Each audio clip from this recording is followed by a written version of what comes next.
Have you ever pondered the impact of harboring hatred in your heart? It's an intriguing question, isn't it? Let's delve into this topic a little deeper and see if we can't uncover some hidden truths. You see, when we harbor hatred within us, it's akin to a destructive force, silently gnawing at our inner peace and potentially leading us down a path of self-destruction. It's like clutching onto a flaming torch and expecting not to get burnt. Now imagine this scenario. You're drinking a potent poison, all the while hoping it'll somehow harm the person you despise. Sounds absurd, right? But that's essentially what we're doing when we hold on to hatred. The only person we're truly harming is ourselves. So let's embark on this journey of understanding and managing the hatred that resides within us. As the old saying goes, holding on to anger is like drinking poison and expecting the other person to die. Let's delve deeper into why harboring intense hatred can lead to self-destruction. Imagine a scenario where you're holding a vial of poison. This poison symbolizes the intense hatred you're feeling towards someone. Now picture yourself drinking this poison, hoping that the other person will suffer. Sounds absurd, doesn't it? But that's essentially what we're doing when we harbor hatred. It's like setting a house on fire and expecting the neighbor's home to burn.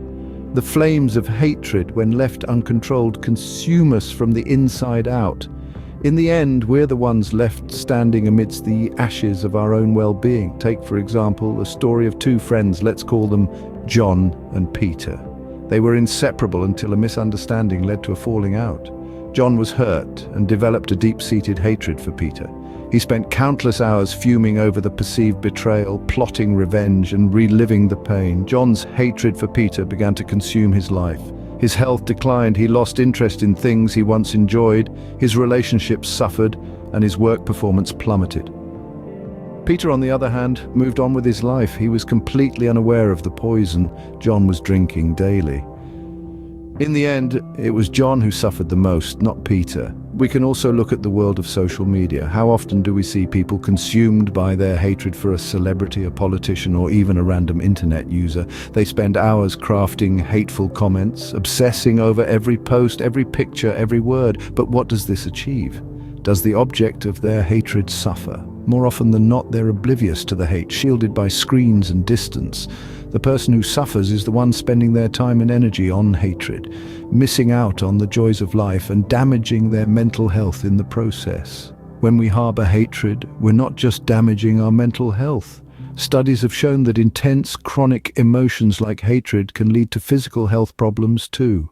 High blood pressure, heart disease, a weakened immune system, and even a shortened lifespan can be the consequences of holding on to hatred. But remember, it's not the feeling of hatred itself that's destructive. It's completely normal and human to feel a wide range of emotions, including anger and hatred. It's what we do with these emotions and how we manage them that determines their impact on us. When we let hatred consume us, when we drink the poison and hope the other person will suffer, we're the ones who end up paying the price. As you can see, when we harbor hatred, the person who suffers the most is often ourselves. Now let's talk about why it's so important to acknowledge and address our feelings of hatred. Hatred, like any other emotion, is a part of the human experience. It's not inherently evil, but left unchecked, it can consume us, chaining us to the very things we despise. That's why it's vital to not only acknowledge but also address these intense feelings. You see, when we bury our hatred or try to ignore it, we're actually giving it more power. It's like a weed, growing in the shadows of our minds, spreading its roots deep within our psyche. And just as a weed can strangle a garden, unchecked hatred can strangle our sense of peace, happiness, and well-being. However, when we shine a light on our hatred, when we acknowledge it and seek to understand its roots, we take back control. We can start to see it for what it truly is, a reaction, a response to something that has hurt or angered us. And with this understanding, we can begin to address it. Addressing our hatred doesn't mean condoning the actions or situations that sparked it. It's about looking at it objectively, understanding why it's there, and figuring out how we can channel it into something constructive. Maybe it's a signal that we need to set stronger boundaries, or perhaps it's a call to action, a push towards advocacy or change.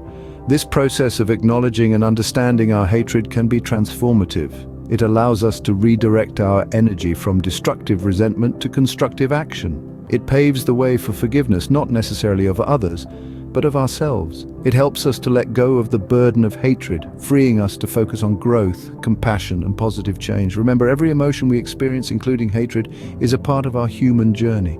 They are signposts on our path, showing us where we've been and guiding us towards where we need to go. So, let's not be afraid to look at them, to understand them, and to learn from them. Acknowledging our hatred doesn't mean we're bad people, it means we're human, and it's the first step to personal growth. Let's explore how actively working on our relationship with hatred can lead to personal empowerment. Imagine you're an experienced sailor. The sea represents your emotions, and at times it can be turbulent with waves of hatred, anger, and resentment. As a sailor, you don't pray for the sea to always be calm. Instead, you learn to navigate through the rough waters, knowing that they are part of the vast ocean of emotions within you. This is the essence of working on your hatred for personal growth. It's not about eliminating these waves, but learning how to navigate through them. Take, for instance, the story of two friends, John and Peter. They had a severe falling out, and John harbored intense hatred for Peter. The hatred consumed him, affecting his mental health and relationships. But instead of letting it destroy him, John decided to work on it. He acknowledged his feelings, sought therapy, and channeled his energy into positive actions. Over time, he found that his hatred had less control over him. He learned to navigate his emotional sea without letting the waves of hatred capsize his boat. This transformation didn't happen overnight, but John felt more empowered and in control of his emotions than ever before. This journey of personal growth begins with acknowledging our feelings. When we label our emotions as bad or wrong, we give them power over us. But by acknowledging them, we take the first step towards understanding and managing them. It's okay to feel hatred. It's a natural human emotion. The key is not to let it consume us, but to use it as a catalyst for growth and change. Positive transformation happens when we redirect our intense emotions into constructive actions. Instead of dwelling on the negative feelings, we can channel our energy into activities that bring us joy and fulfillment. For example, instead of stewing in hatred, we could channel that energy into a passion project, a hobby, or even a workout. This redirection not only diffuses the intensity of the hatred, but also gives us a sense of accomplishment and satisfaction. Lastly, remember that personal growth is a journey, not a destination. It's about progress, not perfection. You may not always be able to navigate the waves of hatred perfectly, and that's okay. The important thing is that you're trying, you're learning, and you're growing.